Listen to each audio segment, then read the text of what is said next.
Sad jedan pljesak molim za profesora Pejšu koji će sa svojim predavanjem dakle otvoriti ovaj projekt danas.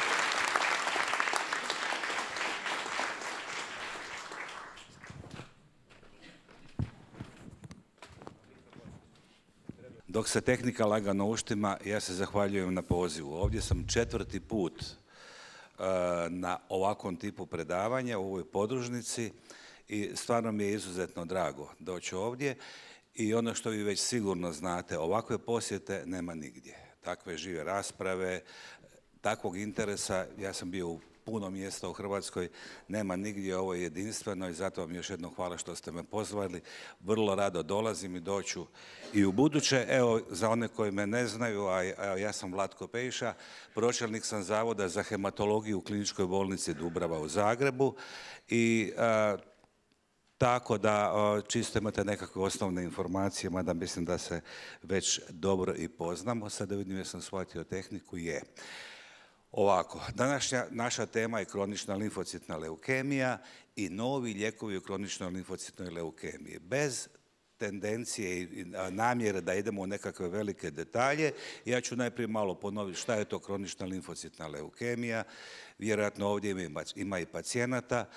Možda će za nekoga biti nivo premalo detalja, ali nemamo ni puno vremena i u drugom dijelu ćemo spomenuti nove lijekove iz jednog razloga što se sasvim sigurno, mi smo to sramežljivo govorili još prije 5 godina, međutim, sasvim sigurno se bliži era terapije zloćudnih bolesti, ne samo kronične limfocitne leukemije, bez kemoterapije. Dakle, sa puno manje toksičnosti i sve ovo što viđemo zadnjih godina sa puno većom učinkovitošću, znači perspektive su vrlo dobre. Šta je to kronična limfocitna leukemija? To je bolest koštane srži u kojoj je karakterizirana nakupljanjem i brzim umnažanjem limfocita. To su stanice koje nama služe kao obrana od infekcije, one se bore i protiv tumora, dakle dio imunološkog sustava. Ovo su takozvani B limfociti u ovoj leukemiji, to su oni čije zadnje stanice kad sazore luče imunoglobuline, da jedemo imunoglobuline za obradu, one druge su stanice T. Ovo nisu te stanice, ovo je B limfocitni tumor gdje se ovi limfociti umnažaju u koštanoj srži, ono što bude u koštanoj srži bude i u perifernoj krvi i često budu zahvaćeni limfni čvorovi, slezena, a može biti na kraju krajeva je bilo koje tkivo ili organ. Vidite, ja sam stavio ovu jednu sličicu ovdje, gdje danas da vidite koliko je to kompleksna bolest, da to nije samo onaj tumor, onaj klon, mi kažemo, tumorska masa, da nije samo ona bitna.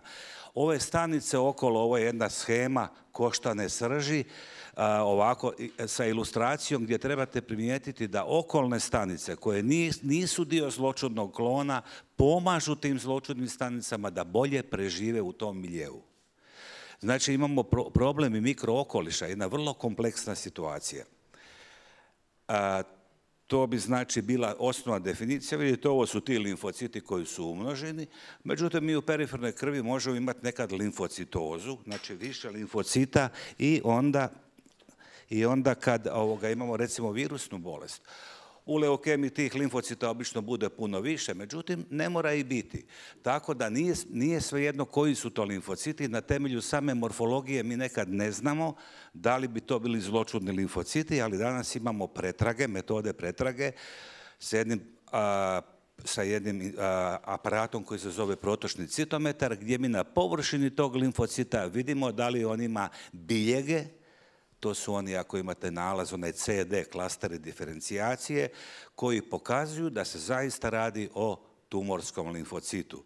Pa evo tako, za sada, taj vidite leukemijski limfocit ima na sebi ekspresiju, izražaj ovog CD5, CD19 i ovog ćete zapamtiti, ovaj CD20, jer će nam kasnije biti interesantan, jer ne samo da pomoću tih markera prepoznajemo da se radi o tumorskoj stanici, nego ti markeri su i meta imunoloških varijanti oružja u borbi protiv tumora. To su mete koje ciljamo sa monoklonskim protutijelima i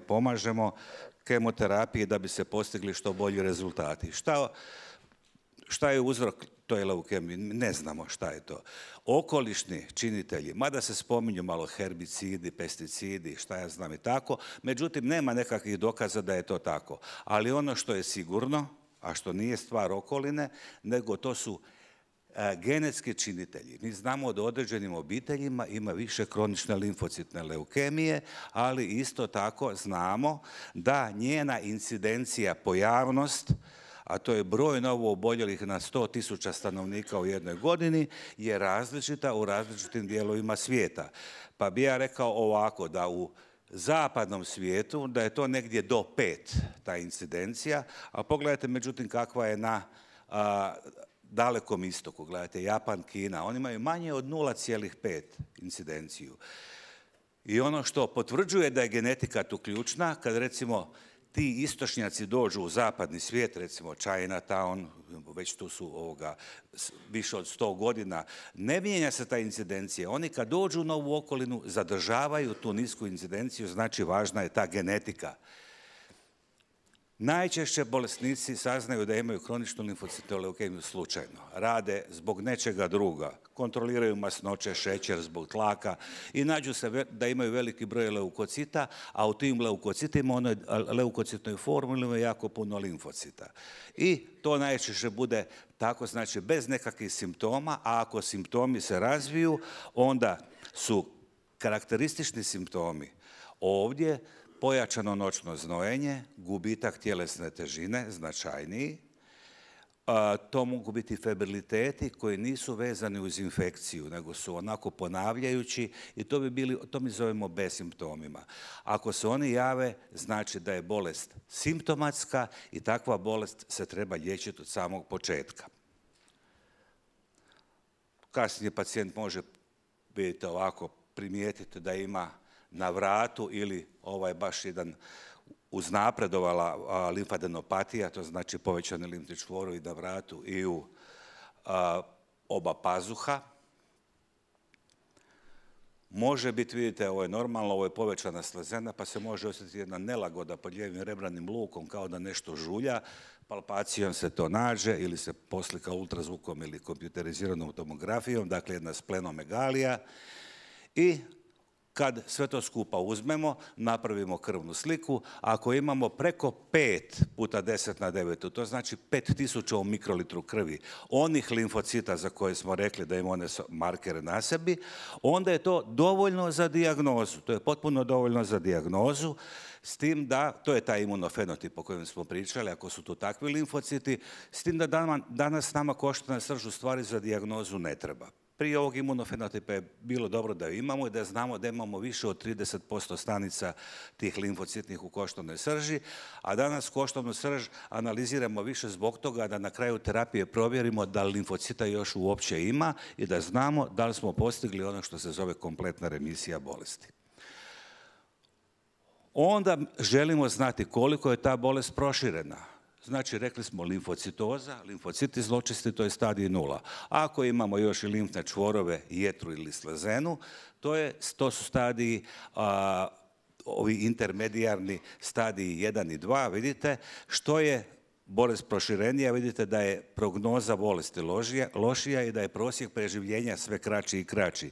A najkraći je ukoliko imamo ono što mi zovemo insuficijencija mijelopoeze. To znači da koštana srž više ne radi dobro, ima puno tumorskih stanica u koštanoj srži i nema dovoljno eritrocita i trombocita, pa imamo anemiju ili trombocitopeniju. To je apsolutna indikacija za početak liječenja. Vidite da je medijan preživljenja tu vrlo loš, otprilike 1,5 godinu. Koji su dodatni faktori rizika za tu bolest? Najvažniji su oni koji pokazuju kakve su nam promjene u našem genotipu, u našim genima. Ovdje ću ja spomenuti samo jednu.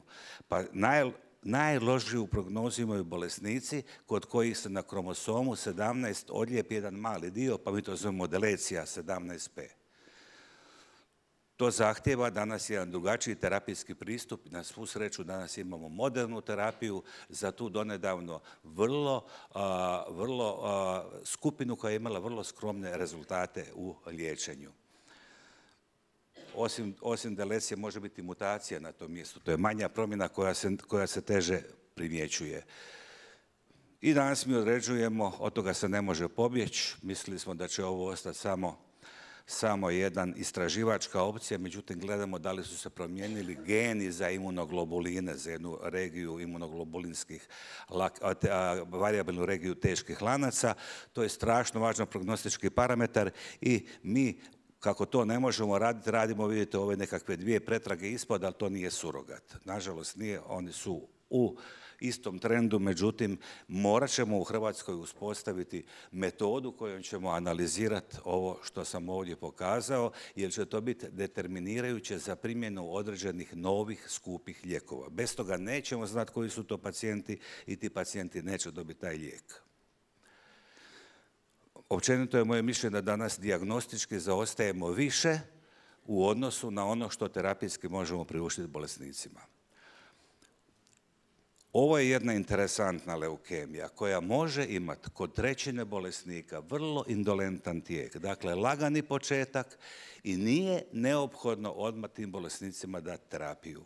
Mi danas njih dijelimo na trećinke. Trećina bolesnika sa kroničnom limfocitnom leukemijom neće nikad vjerojatno dobiti terapiju, 1/3 će dobiti odmah, a 1/3 nekad. Ali kad sazore uvjeti, odnosno kad postanu s velikom tumorskom masom bolesnici ili kad postanu simptomatski.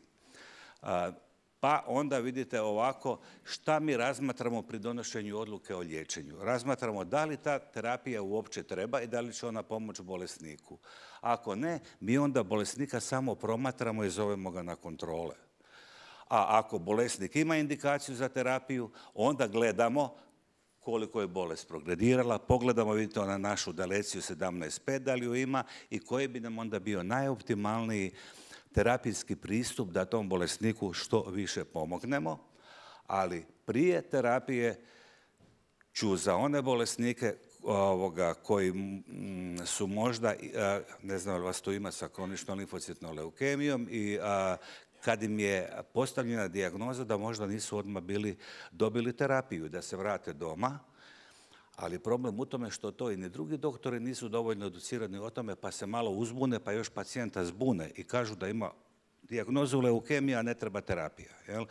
Međutim, pacijentima treba strpljivo objasniti da u tim varijantama, kad je tumorska masa još relativno mala, kad je bolest asimptomatska, ne daje nikakve tegobe, mi nemamo metodu s kojom ćemo bolest eradicirati, maknuti ju. Kad to budemo imali, onda ćemo liječiti početnu bolest. Do onda se pokazalo da davanje lijekova samo nagomilava toksičnost, vjerojatno prolongirana terapija suprimira i može stvarati rezistentne klonove koji kasnije mogu biti vrlo rezistentni na liječenje. Danas je još uvijek pristup da se takva bolest u početku ne liječi. A ako se bolest liječi, odredili smo proširenost bolesti, pogledali smo kakva je citogenetika, da li ima tih promjena u materijalu našem genetskom, onda gledamo kakvo je opće stanje bolesnika. To je nužno. Kronična limfocitna leukemija je najčešća leukemija od svih leukemija, 30% svih leukemija, i to je bolest starije životne dobi sa medijanom pojavnosti oko 71-72 godine. U to doba ljudi obično imaju druge bolesti, to zovemo komorbiditeti, i mi imamo skalu jednu, bez detalja ovdje, na kojoj mi procjenimo točno broj i mi to zovemo taj kumulativni skor jedan o drugim bolestima i pogledamo, nama je nekakva granica da bolesnici koji su do 6 su dobrog općeg stanja, oni koji taj skor imaju više od 6, da su oni lošijeg stanja i da ne možemo njima dati onu terapiju koju možemo dati bolesnicima koji su nam potpuno fit. Dakle, moramo procijeniti koji intenzitet terapije kod određenog bolesnika možemo primijeniti. Tu je jako važna funkcija bubrega dodatno, a onda se odlučimo da li je to puna terapija, ona koja bi bila najoptimalnija i teoretski, da li je to nešto smanjen intenzitet terapije ili je to bolesnik koji je, mi to kažemo frail, toliko već bolestan da bi bilo kakva aktivna terapija njemu više škodila nego pomagala i liječimo ga samo simptomatski. Ovo je prije par godina ovo se nastavlja sad tu je bio najinteresantniji period još od ovoga pa nadalje. Vidite, mi danas možemo reći da imamo normalne lijekove, ali kad bolje pogledamo, mi još uvijek to koristimo u liječenju kronične limfocitne leukemije, lijekove iz 60-ih godina. Tu nam je klorambucil i ciklofosfamid, endoksan. Tu su lijekovi iz 80-ih, fludarabin. A onda negdje tu, ja bih rekao da nova terapija, ovo moderno, počinje negdje 2000-ih kad je na tržištu se pojavio rituximab. To je monoklonsko protutijelo, zato sam one antigene na površini limfocita spomenuo, koje cilja na CD20 molekulu i aktivira naše imunološke efektore da ubiju tumorsku stanicu i pomognu datoj kemoterapiji da imamo bolji rezultat, a pritome ne povećava značajno toksičnost liječenja. Vidite, to je tu taj negdje početak, a onda je ova potpuno nova era koja je od 2010. nadalje, ja bih rekao čak od 2014. nadalje, i tu fali na kraju jedan najnoviji lijek, ovo je malo stariji slajd, ako je od preklani već je star, koji se zove venetoclax, koji ćemo isto malo spominjati, koji je možda i momentalno i najpotentniji od tih lijekova koje imamo. Ovo je put na koje se dijele i normalne stanice i stanice raka. Stanice raka se u principu brže razmnožavaju. Kronična limfocitna leukemija ima proliferaciju, razmnožavanje pojačano. Međutim, glavni razlog nastanka tumorske mase, osim mitoza, je i mortalnost tumorske stanice. Tumorska stanica jednostavno ne umire. Ona skroz živi, a ove nadošle povećavaju tumorsku masu. To će biti dva cilja moderne terapije koji će biti primijenjeni da imamo učinkovitiju terapiju nego do sad. A sad šta vidite, ovdje imamo i ovo jedan sken, to tako izgleda puno realnije, to ovako izgleda da se stanica dijeli, vidite tu, ovo će se podijeliti, imat ćemo dvije stanice, povećava se broj stanica, raste tumor. Problem je što naša kemoterapija, s kojom baratamo jako puno, djeluje na dezoksiribonukleinsku kiselinu. Nama je dovoljno da procesom starenja imamo i nekakve spontane mutacije i promjene koje dolaze i onako vremenom. Međutim, mi dajući kemoterapiju ulazimo, pogledajte, u srž te najvažnije molekule u tijelu, u biološkom smislu. Vidite, to je lijek, recimo ovaj lijek čak i nije za CLL, nema veze, ja sam našao ovu sličicu pa mi je bila zgodna. On se ugradi u ovu DNK i pravi nam jednu veliku promjenu. Mi ne znamo kasnije, kad bi imali dobar rezultat liječenja ove naše leukemije, čak i remisiju, da li će takve promjene kasnije dovesti do pojave nečeg drugog, recimo mielodisplastičkog sindroma ili akutne leukemije ili nekog drugog tumora, sekundarni tumori. A ovo su brojne druge komplikacije liječenja kemoterapijom. Oni koji su to prošli to i znaju. To je nužno zlo. Možda izlazimo iz te ere. Pogledajte, od gubitka kose, zato što se one brzo razmnažaju, folikl dlake, plućne fibroze, osobito važna kardiotoksičnost u hematologiji, jer imamo jedan lijek koji u životu možemo dati 6 do 7 ciklusa, zove se adriamicin. Oni koji su liječeni znaju, to je doksorubicin, onaj crveni u infuzini, to je taj, pa sve do mijalgija, neuropatija od vinkristina, vimblastina, mučnine, cisplatina, strašne mučnine radi i tako dalje. To je sve tako nužno zlo, ali do sada nam je to bilo, ipak smo od toga vukli koristi i ne može se reći da hematologija već i do sada nije imala dobre rezultate, puno bolje od onog dijela koji mi zovemo solidna onkologija. Međutim, kad smo mi dobili ovo naše novo protutijelo, rituximab, vidite, i kad smo ovoj kombinaciji u kroničnoj limfocitnoj leukemiji dodali R, onda pogledajte, to je ova zelena varijanta, koliko ona imala statistički bolji rezultat u odnosu na samu kemoterapiju.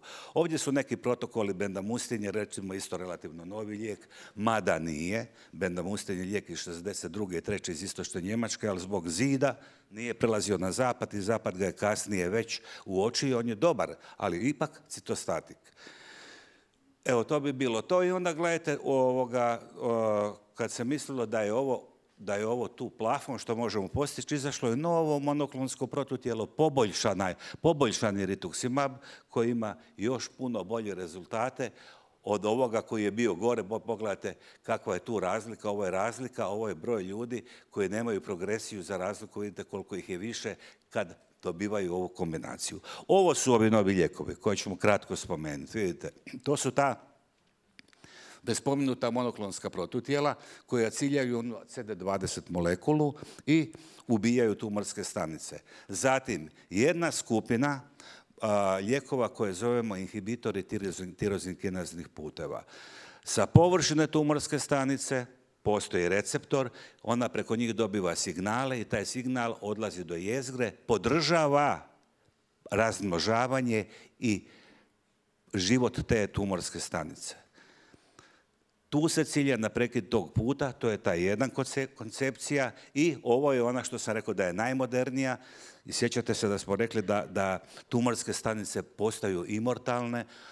Ovaj lijek novi koji inhibira ovu molekulu koju zovemo BCL2, venetoclax, je vrlo učinkovit i na taj način znači dovodi do toga da ta tumorska stanica pođe u programiranu staničnu smrt kao i normalne stanice i nije više imortalna. I jedan lijek koji djeluje na mikrookoliš. Sjetili ste se, na početku smo rekli da mikrookoliš podržava ove tumorske stanice. I to je ta sad slika. Ovo su naša monoklonska protutijela koja djeluju na molekulu CD20. Ovo je naš inhibitor tirozinkinaze koji ima jedan komplicirani put pa podržava proliferaciju tumorske stanice i njeno preživljenje. I ovo je BCL2 inhibitor, to je jedna molekula koja je vezana uglavnom za jedan organel u stanici koji se zove mitohondri i koja sprečava proapoptotičke molekule, dakle molekule koje trebaju ubiti taj mitohondri i stanicu, ona to jednostavno ne dopušta, ta molekula. I modulacija okoliša tumora sa lijekom koji zovemo lenalidomid. To je lenalidomid isto relativno novi lijek. Shema kojim naši limfociti ubilački prepoznaju preko CD20 molekule tumorsku stanicu i ubijaju je, ili to protutijelo aktivira komplement, pa komplement vrši lizu ove stanice. Ovako bi to izgledalo više uživo. CD20 molekula, tumorska stanica i ovaj naš limfocit, killer limfocit koji onda ubija tumorsku stanicu. A ovaj ste već vidjeli, ovo najnovije monoklonsko protutijelo koje zovemo obinutuzumab ili gazivaro kod nas u Hrvatskoj, kojeg mi dajemo kod bolesnika koji su u prvoj liniji liječenja, koji su unfit, koji ne mogu podnijeti fludarabin, kemoterapiju i imamo izvanredne rezultate i ta kombinacija je već značajno statistički nadjačala kombinaciju sa starim monoklonskim protutijelom rituximabom. Znači, napreduje se, iz godine u godinu se napreduje. A ovo je samo shema da još podebljamo one inhibitore tirozinkinaze i brutinib je taj lijek koji je najvažniji u toj skupini i vidite da to je taj signalni put kojim tumor se podržava i brutinib ga blokira, dolazi do vrlo učinkovite lize tumora, taj nam je lijek najučinkovitiji u povećanim limfnim čvorovima. I na drugdje djeluje, na tumor i u košnoj žili i periferiji, ali je najučinkovitiji u tumorskom segmentu limfnih čvorova. I to su samo krivulje. Naravno da nećemo vama ove krivulje tumačiti puno, a pogledajte, to su superiorne krivulje u odnosu na standardnu terapiju. Sve ovo tu je veliko poboljšanje. S tim da se radi recimo o peroralnom lijeku koji ima svoje nuspojave, možemo ako bude pitanje o tome, ali nije citostatik. Nije citostatik, jel da? I ovo je preživljenje, ti pacijenti dulje žive u odnosu na pacijente koji se liječe klasičnim lijekom, a koji se zove klorambucil. Ovo je naša podgrupa bolesnika s onom delecijom 17P. Te su krivulje otprilike ovako išle, pratite, nemam tu takvu krivulju, one su elevirane, rezultati su isto iznenađujuće dobri. Znalo se da bi to moglo biti dobro, ali su rezultati bolji od onoga što smo očekivali. Ovo je mehanizam djelovanja našega venetoclaxa. Dakle, sve naše stanice su predviđene za određeni životni vijek. Kad se nakupe, molekule koje su rezultat unutarstaničnog stresa, što ovdje piše, onda one trebaju umrijeti i trebaju doći na to mjesto nove stanice. Zato su nama one stanice koji čuvaju stanicu da živi do određenog trenutka, a onda ona treba umrijeti. To je u jednoj homeostazi, to je u ravnoteži i to mi zovemo to je jedna homeostaza između proapoptotičkih i antiapoptotičkih molekula. Kad normalna stanica nakupi situaciju da bi te metabolite da bi trebala umrijeti, dođe do razaranja mitohondrije i do smrti stanice. Međutim, kod raka je jako eksprimirana ta molekula, kod naših tumora, kod ove leukemije, BCL2 i stanica postaje imortalna, ona živi trajno. Vidite, ta molekula na sebe kupi ono što bi trebalo tu zločestu stanicu eliminirati, ta stanica skroz živi. Ukoliko imamo lijek koji je inhibitor ove BCL2 molekule, on ne dopušta potrošnju ovih molekula u organizmu i dolazi do smrti stanice i taj način se ubijaju tumorske stanice i to je velika novost u liječenju tih bolesnika. Tumor se razara izuzetno brzo, čak su neke nuspojave koje onda zbog razaranja tumora moramo paziti da se ne dese, pa moramo postepeno dozirati jedan takav lijek. Ovo je isto krivulja koja pokazuje koliko je kombinacija tog venetoklaksa sa rituximabom bolja od kombinacije kemoterapije sa rituximabom. Vidite, ovo je kombinacija koja nema citostatik. Ovo je ona koja ima citostatik. Pogledajte kakva je razlika. To do prije par godina nije bilo zamislivo i nije bilo moguće. I danas naravno da pacijent treba pitati jel bi se ja u hematološkoj onkologiji da li postoji kakva opcija da se ja liječim na način koji više nije kemoterapija. Ona još uvijek nam u određenim situacijama jako treba i dobra je, ali ovo je put kojim to ide. Ovaj lijek pravi to da mi analizama ne možemo dokazati vrlo često da u 10.000 stanica imamo jednu tumorsku stanicu. To mi zovemo minimalna zaostatna bolest, znači na 10.000 stanica ne nalazimo u leukemiji nijednu leukemijsku stanicu. Takav je lijek venetoklaks, takav je lijek i onaj ominutuzumab o kojem smo rekli, ibrutinib ne. Ovo je sad kraj sa par sličica i sa jednom porukom koju ja želim reći ovako. Ovo je Houston, ovo je jedan vrhunski svjetski centar. To je u stvari to je jedno naselje koje su same bolnice, instituti, to je međusobno praktički sve povezano sa nekakvim hodnicima u kojima mogu prolaziti vozila koja vuku pacijenta, znači jedno vrhunsko mjesto gdje smo mi išli malo po iskustva o CLL-u. Ovo je jedan od vodećih ljudi u području CLL-a, dr. Vjerda. Dobro se držala cijela naša ekipa, bilo je i mlađih kolega za koje to i više je. Ja volim da sam bio, da sam to jedanput doživio, taj MD Anderson, i mislim da stavovi hrvatske hematologije su vrlo suvremeni. Ono gdje mislim da mi pomalo kaskamo danas, to je dijagnostika. Čak nije toliko, ne možemo toliko psovati naš HZZO i to prođe kad objasnimo, kad napravimo smjernice, vidite smjernice kad napravimo i ako ih napravimo dobro i kvalitetno, onda lijek dođe na onu listu posebno skupih lijekova. Međutim, ja sam ovdje stavio jednog doktora, vidite, koji se zove Brian Kaufman, koji je iz Kalifornije, koji je bolesnik od kronične limfocitne leukemije i koji zna puno o kroničnoj limfocitnoj leukemiji i koji je sudjelovao u 2 kliničke studije. Ja pretpostavljam da nije siromašan. U 2 kliničke studije vrlo je bitno da mi danas ovdje kažemo da se u kliničkim studijama u ovo vrijeme sigurno, nije sigurno ni ništa, ali vrlo vjerojatno će pacijent ako uđe u studiju najvjerojatnije dobiti najbolju terapijsku opciju u datom trenutku, a da će ona druga najbolja biti ona arm B koji se uspoređuje. U Hrvatskoj smo tu na vrlo niskim granama, obrnuto po pitanju znanja i tako dalje. Prema tome, apsolutno treba afirmirati i jedna od idućih tema, ja predlažem na Hrvatskoj udruzi leukemije, limfomi, Zadar, Zagreb, bilo gdje, važnost participacije pacijenata u kliničkim studijama, ali da im se to objasni. Ovo je samo poruka, oni meni mogu vjerovati, ne vjerovati, ali ono što mi sugeriramo našim bolesnicima, kad i kažemo da li će biti, ne sugeriramo, mi ne smijemo previše sugerirati, nudimo im, mi radimo samo ono što bi preporučili i nekom iz svoje obitelji ako bi bio bolestan.